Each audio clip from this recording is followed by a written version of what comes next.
budista y tiene un monarca, un reinado. Entonces, cuando lo miramos con la lupa occidental, con nuestros ojos occidentales, Bután es un país pobre, visto con la óptica vuelvo, insisto, occidental. Algunos manifiestan que el rey de Bután, eso es hacia el año 1972, ante esa imposición de mirar la riqueza de su nación a través del PIB, donde, digámoslo de alguna manera, con esa vista era considerado un país pobre, él genera una resistencia frente a ello y dice, no, es que entonces mi nación no puede ser medida en estos términos. Entonces el rey de Bután, estamos hablando ya hace ya casi unas 5 décadas, él promueve la construcción de un indicador que se llamó Felicidad Nacional Bruta, en contraposición del Producto Interno Bruto. Y ese indicador es multidimensional, abarca varias dimensiones, y a través de él plantea que es a través de ese indicador de la felicidad nacional bruta que se debiera medir de alguna manera el desarrollo del país, más allá del PIB, más allá del modelo occidental de lo que concebimos como desarrollo. Y el gobierno construye su propio indicador, que incluso en la actualidad se sigue utilizando. Tiene una metodología de cálculo, hay documentos incluso en página de Naciones Unidas donde lo reseñan. Y de alguna manera yo creo que el gobierno de Bután le hace un aporte al mundo, porque en la Asamblea de las Naciones Unidas lleva ya en este siglo la propuesta de que los países piensen en la felicidad a la hora de diseñar sus políticas públicas. Y el Pleno de la Asamblea, por recomendación del gobierno de Bután, mediante resolución, insta a los Estados miembros de la ONU a que piensen sus políticas en torno a la felicidad y que la midan. Y en ese sentido la ONU crea un indicador de felicidad que es publicado desde el año 2012 y se llama el Informe Mundial de Felicidad.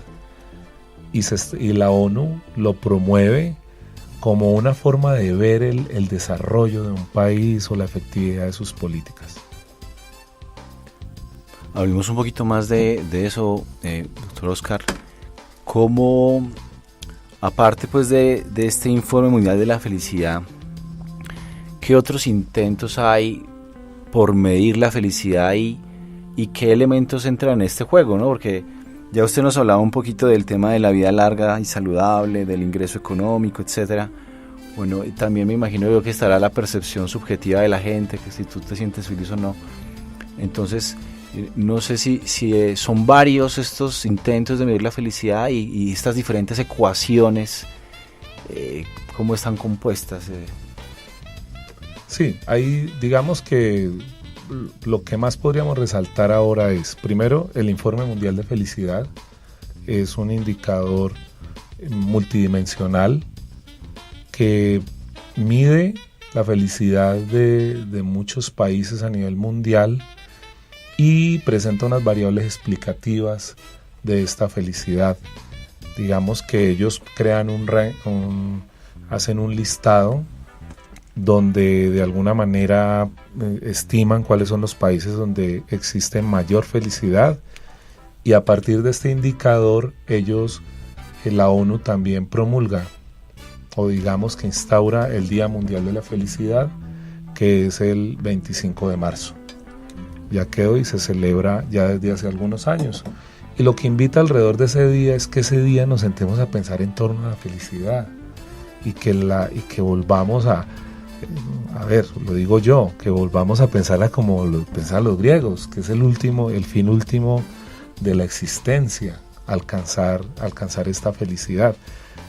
Y yo diría que para mí el indicador más completo y que me parece muy bien elaborado es el que digamos publica la ONU cada año. Ese fue publicado recientemente, ahora siempre lo publican después del Día Mundial de la Felicidad. y allí pues digamos se pueden realizar unas observaciones muy importantes. Existe otro indicador que se llama el índice Planeta Feliz. Este indicador lo que plantea son varios aspectos de la vida humana, entre ellos la esperanza de vida al nacer, la justicia, y en general lo que hace es pensar unos elementos que le aportan a la felicidad de un individuo, y eso lo dividen entre la huella ecológica, que la huella ecológica no es más que esa marca que dejamos en el ambiente, en la biodiversidad, debido al consumo de bienes y servicios.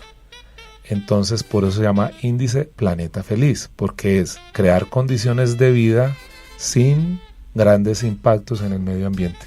Entonces los países que logren mejores indicadores con una huella económica, una huella ecológica pequeña, van a quedar muy bien rankeados en este índice. Entonces allí se plantea, digamos que allí entra en este indicador un elemento importante, y es el cuidado del medio ambiente como parte de la felicidad de los pueblos. Y Gallup, sí, desde hace hace unos 50 años, realiza todos los años una encuesta en muchas naciones, donde ya hace una pregunta en torno a la percepción de felicidad, y lo miran con una escala de 1 a 10, y lo que se hace es preguntarle en esa escala cuál es su nivel de satisfacción con su vida, y con base en ella crean un indicador de felicidad percibida. Yo diría que la felicidad percibida, el índice Planeta Feliz y el informe de felicidad de la ONU son como los 3 intentos más importantes. Pero tengo que resaltar algo: tanto el Informe Mundial de Felicidad como el índice Planeta Feliz toman los datos de la encuesta de Gallup, sino que, digamos, le incorporan otras dimensiones para explicar esa felicidad. En estos índices, sobre todo por ejemplo el Informe Mundial de Felicidad de la ONU, salen con frecuencia en los primeros lugares países nórdicos. Entonces estamos hablando de Dinamarca, de Noruega, de Suecia. En su opinión, bueno, ¿cuál podría ser la explicación de que habitualmente estos países están punteando en este ranking, digamos, del informe de felicidad? Siempre es una constante que ellos aparecen. Yo creo que para poder explicar el por qué, pues habría que entender un poco cuáles son las dimensiones que tiene en cuenta el informe. Entonces, ha ocurrido, por ejemplo, una de las explicaciones que da el Instituto de Investigaciones de Felicidad, que está en Dinamarca. Ellos lo atribuyen a un elemento cultural que se llama el hygge. El hygge no tiene traducción del danés a ningún idioma, nace desde el siglo XIX en Dinamarca, pero si quisiéramos hacer referencia a él, diríamos que es la felicidad en las pequeñas cosas. Entonces digamos que estos países, en términos de necesidades básicas, las tienen satisfechas. Eso es un elemento esencial para empezar a construir felicidad, que haya una satisfacción de necesidades. Entonces eso ya lo tienen resuelto estos países. Pero este instituto estima que el hygge ha promovido el ser feliz en la medida que le permite a la gente valorar altamente ciertos elementos cotidianos de su vida. Se habla también que por las condiciones climáticas ellos deben casi que, digámoslo entre comillas, de una manera obligada a estar en sus casas, lo que les implica un compartir permanente con sus familias. Ellos hablan de que, por ejemplo, el calor, la chimenea, el tomar una bebida caliente, el estar con alguien que amas, con tus hijos, con tu familia, trae también felicidad, y en eso se basa el hygge. Otro aspecto importante de estos países nórdicos es que priman mucho la actividad física.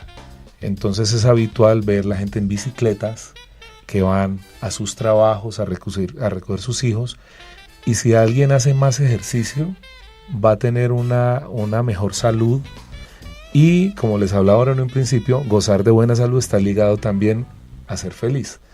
Entonces gozar de buena salud también les trae felicidad, porque están en permanente ejercicio. Entonces yo diría que son muchos, y además de eso pues tienen ingresos per cápita altos, pero yo diría que esa confluencia de elementos hacen que estos países aparezcan, digamos, muy bien en el informe de felicidad mundial de la ONU. Ahora usted nos menciona algo importante, ¿no? El hecho de que estos países, pues aparte de dar esta nueva importancia, revaloración a la felicidad de las pequeñas cosas, pero que tienen satisfechas esas necesidades básicas. Y pues escuchamos a veces en ocasiones otro tipo de encuestas donde nos dicen, bueno, Colombia es uno de los países más felices del mundo, pero nos encontramos ante esa dificultad, ¿no? Si esas necesidades básicas están realmente resueltas, y qué sucede en esos casos donde eso no está cubierto, y bueno, decimos, listo, podemos ser felices con las pequeñas cosas, pero hay algo que nos está faltando ahí, ¿no? Y vuelve el tema de la desigualdad. Sí, allí lo que hay que entender es que hay varios indicadores para medir la felicidad. Entonces, cuando se dice Colombia es el país más feliz del mundo, lo asumimos como un solo indicador. Colombia sí aparece muy bien rankeado en unos indicadores de felicidad, digamos en el que realiza Gallup, donde preguntan sobre si usted se siente feliz con su vida. En ese Colombia ocupa buenos puestos. Pues parece un contrasentido, pero al menos la gente manifiesta sentirse feliz. Pero el indicador de la ONU, que ya incorpora otros elementos para determinarla, ahí ya Colombia no aparece entre los primeros países, ya aparece un poco más atrás. Digamos, en el informe de 2018 Colombia aparece en el puesto 37, pues que tampoco es un puesto despreciable para un indicador que sacó para más de 150 países. Yo diría que en términos de lo que he estudiado, valoro mucho el informe de la ONU. Me parece que en términos teóricos, en términos de su construcción, me parece que se aproxima mucho al ideario de felicidad, y que puede servir de base para que los gobiernos establezcan políticas en su búsqueda. Bueno, estamos en temporada de elecciones, ¿no? Vamos a meternos aquí con políticas porque el profesor Oscar pues trabaja el tema de políticas públicas. ¿Qué tendría que hacer el próximo presidente de Colombia para que aumente la felicidad global de nuestro país? Bueno, esa es una muy buena pregunta. Yo podría decirle que a partir de las variables que explican la felicidad, un Estado lo que debiera es enfocar sus políticas justamente en esas variables. Si mejoramos las variables explicativas de la felicidad, se entendería que en su sentido global la felicidad del pueblo debe mejorar. Entonces voy a citar algunos, y cada uno hará juicio en esta coyuntura política de quién puede estarle o no aportando a ello. Por ejemplo, una de las variables explicativas de la felicidad es tener una alta vida y saludable, o sea, gozar de alta vida. Colombia es un país que la expectativa de vida, la esperanza de vida en nacer es de 72 años, pero hay países centroamericanos como Costa Rica que es casi de 80 años la esperanza, y en otros países es mucho más alta y saludable. Entonces, si vemos que gozar de buena salud genera felicidad en los pueblos, pues pensaríamos que un buen gobierno debiera garantizar ante todo un muy buen esquema de salud, muy buen sistema de salud, incluso preventiva. El gobierno costarricense, por ejemplo, le apostó a modelos de prevención en salud donde hay médicos comunitarios que van a las casas y prestan un servicio de chequeo médico para valorar las personas